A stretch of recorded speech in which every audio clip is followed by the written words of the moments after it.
Hello, I'm Glenn Norman, and this is School for Hackers. Some of you know that I've been trying to bring hacker training to the University of New Mexico for almost 10 years now without much success.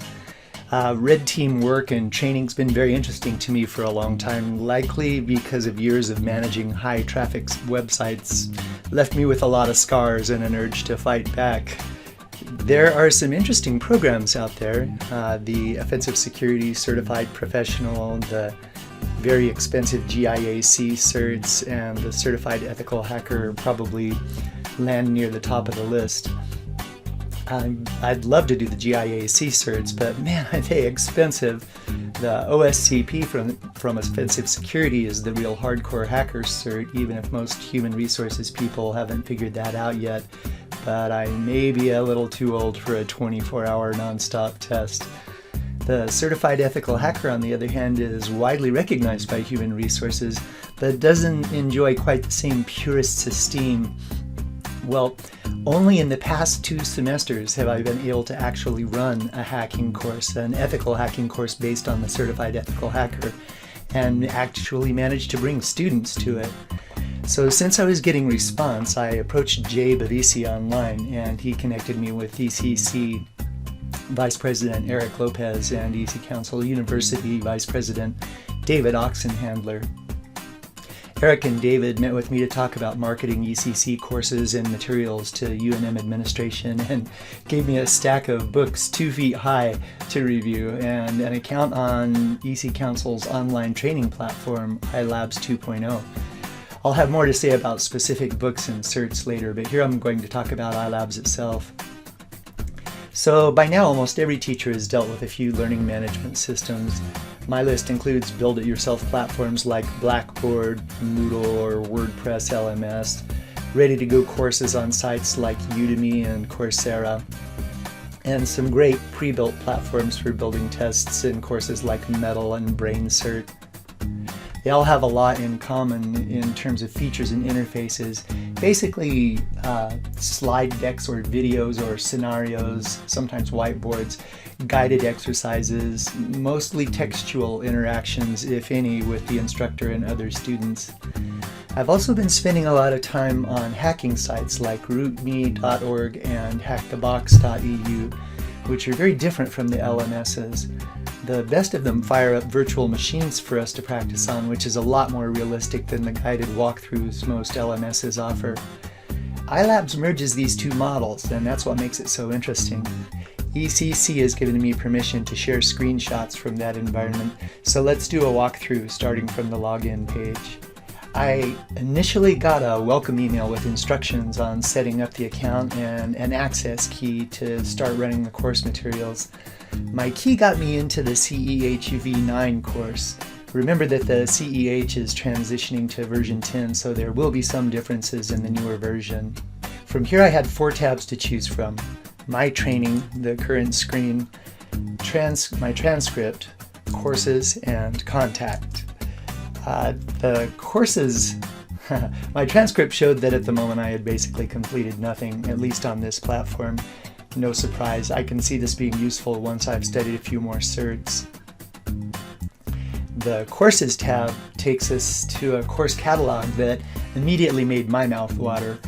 Advanced Penetration Testing, Incident Handler, Forensics Investigator. It's a lineup that's grown pretty dramatically and seems aimed directly at GIAC's certifications. And yes, I tried getting into other courses, Hacker, and that wasn't possible, at least without making myself a nuisance instead of a guest. But now I do have an appetite for more. So going back to the Courses tab, I clicked on the CEH v9 link and arrived at the summary page for that program. These are the familiar sections of the CEH v9 training. Clicking the launch button takes us to a preliminary test of our system, then lets us launch the actual test lab. Clicking the button opens a new window while our test environment is launched. So Module 1 is all about learning to use the ilabs platform itself and provides a walkthrough of the interface's features. It's an information-intensive environment, so pay close attention at this stage. There are a couple of places on every screen that may offer tips. Learning where to look helps a lot once we're doing active work. Next, in this and all modules come a couple of screens of information, objectives, and the lesson scenario. Clicking through the information screens takes us to the first virtual machine we'll use, a Windows Server 2012 instance. Choose the machine tabs and click on Windows Server 2012 if it's not already selected. We'll need to locate the Commands tab at the top of the screen in order to log into the VM. It's not clearly labeled. Look for the lightning bolt at the top of the scroll bar on the right. It pops open a dialog where we can send Control-Alt-Delete to get a login form. We've got kind of an amusing choice here. We can use the Commands menu, click Type Text, then click Type Username, or click in the Machines tab to the username, or type it into the form ourselves. Do aspiring hackers really need this much hand-holding? Probably not, but this feature is also likely just an element of the LMS. So choose a method and enter the username and password. Then the next screen, this screen, comes up every time we open this VM, which is just a result of starting an absolutely fresh installation. Obviously, we don't need to set up the whole server, so simply cancel the dialog. Notice that the bottom of the VM screen is cut off on my 15-inch laptop monitor, which runs at 1366 by 768. Checking the available resolutions on the VM, I found it's already at its lowest option, 1024 by 768. While this isn't a big deal, it is a bit annoying to have to scroll to see everything. I couldn't find a setting to resize the VM window, but the interface is complex enough that I may have missed it. Let me know below if you find it. Next comes opening Firefox. This requires telling Firefox that we don't want to update to the latest version. Why?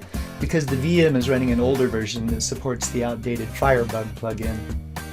I expect that the version 10 course will use a newer utility that works in current versions of Firefox. As I mentioned, this is the now retired CEH version 9.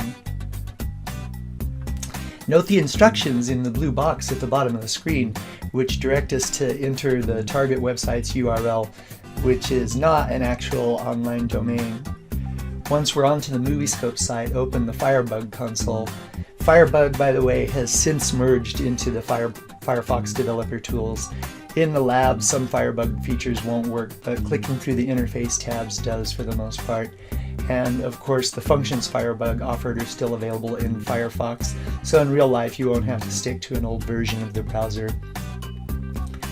The instructions steer us to the HTML inspector in Firebug, and into the scripts present on the page. Click to expand one of the scripts and it gives up its code. After taking a quick look at the scripts, the lab points out that these visible scripts are ripe for the plucking. Then the module starts us into another software installation. The CEH has a heavy concentration on hacking tools, and that's a unique feature of this test. Candidates are expected to be familiar with the functions of quite a few of them, and this is where this LMS shines. We get to set up, run, and see the output of these tools on a live VM system. When I studied for the CEH, everything I worked with was text and slideshows. I'm a geek and an instructor, so I went out and got installed and tried out every tool that was mentioned, which took a long time.